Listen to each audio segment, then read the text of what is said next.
Hello, this is Lauren Delsack, and welcome to the rectification process. What I'd like to start out with first is verifying the accuracy of a birth time. Now, whenever a client gives you their birth time, you must ask them where this information comes from. Does it come from their birth certificate? Does it come from a relative's memory, such as a mother and father's memory? This is very important to know. Number one, even if it comes from a birth certificate, we still need to verify the accuracy of that data. And number two, if it comes from a parent's memory or a relative's memory, it would be a good idea to ask your client exactly how that person gave them the information. I've learned a lot from doing this. There are times when your client will say, well, my mother remembers that I was born in the early morning, and so I came up with 7 a.m. Well, that's different. The mother said born in the early morning, so we don't know that it's 7 a.m.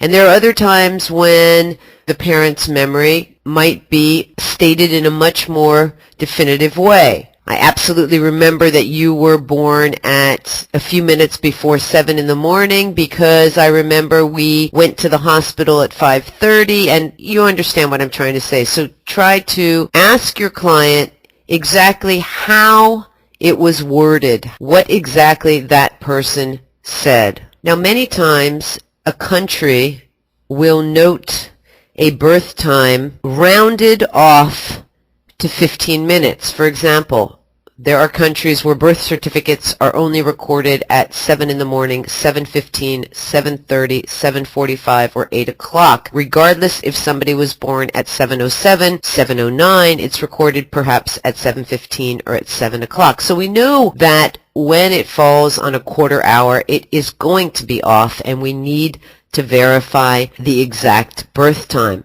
I would like to show you how to do this quickly and efficiently using two examples. Both examples are from clients whose birth time was recorded on the hour or on a 15-minute interval. Now, one thing I'd just like to bring up is that you can do this very quickly prior to even preparing the horoscope for consultation. Because if you get into the consultation and you work out the accurate birth time, then you've already done the paperwork. You're going to have to go back and readjust, and this can be a headache. So the best thing to do is to ask over the phone, or when the person makes the appointment with you, just a few quick questions, and I guarantee you, you're going to save yourself a lot of work. So I'm going to show you how I do this. The first horoscope was presented with a birth time at 4 o'clock in the afternoon. One thing you want to focus on immediately are planets that would arc, solar arc, to the angles of the horoscope. So that would be natal planets located in the 3rd house, the 6th house, the 9th house, and the 12th house, because those planets will arc counterclockwise to the angle of the horoscope. For example, let's look at the planet Mars, located in the 3rd house. Solar arcs work 1 degree per 1 year of life. I highly recommend that you read Noel Till's book Solar Arcs if you're not familiar with solar arc theory, and I guarantee you it is really going to make sense to you. That book really turned my life around as an astrologer. But anyways, let's focus on Mars. So we see Mars in the 3rd. It is at 3 degrees of Scorpio. We see that the IC, the MCIC axis, but the IC is located at 8 Scorpio 44. Now, just using our eyes, we can calculate quickly that 3 degrees until 8 degrees 44 is going to be between the age of 5 and 6. 8 minus 3 equals 5. 844 or 9 minus 3 equals 6.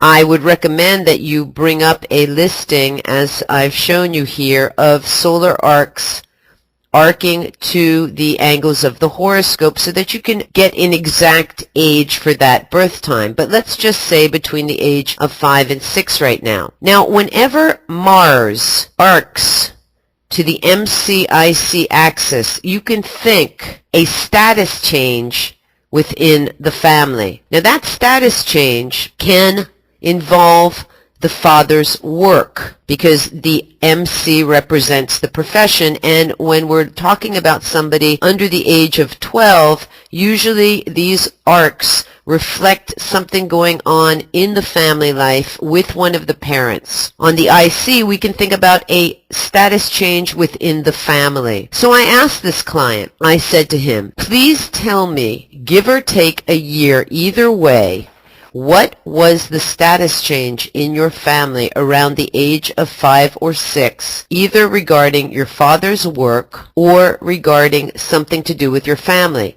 One example, I said, was a sibling born, a younger sibling born when you were 5 or 6 years old? Mars in the third house symbolic of siblings. My client's response was the following.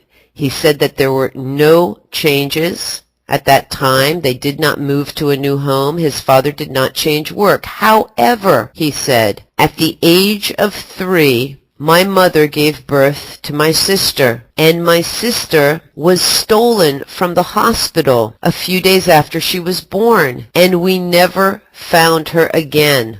Can you imagine that? Can you imagine how representative Mars arcing to the IC would be for an event like that? So immediately I knew I had to move the time back to reflect the loss of his sister, the loss of the daughter within the family when he was 3 years old. Now how do we make that adjustment quickly? 1 degree equals 4 minutes. So I knew I had to move the midheaven back 2 to 3 degrees in order to reflect Mars arcing to the IC at age 3. If you calculate 2 degrees would be 8 minutes. 3 degrees would be 12 minutes. So right in the middle there we get 10 minutes, correct? So I moved the midheaven back to 6 degrees of Scorpio in order to reflect the arc of solar arc Mars arcing to oppose the midheaven at the age of 3. And that would suggest a birth time at 3:50 p.m. Now that was enough for me in order to do the preparation for the consultation, and once in the consultation I would then, by going through the person's past, I would then see whether I had to make any other adjustments. But it was obvious to me and I didn't have to waste a lot of time. Age 3 was monumental, and there it was, reflected for siblings. It's got to be the SA Mars arcing to oppose the midheaven. Now imagine what your new client thinks of that. He hasn't even sat down to have a consultation with you yet, and immediately you've pinpointed a monumental event that occurred in his childhood. What you're doing is you're setting up more credibility for yourself, even before the consultation begins. Now let's study another example, which involved a few more events. But we're using the same idea here. We're using planets in the 3rd, 6th, 9th, or 12th house that would arc to the angles of the horoscope. This example is just beautiful and you're going to love this.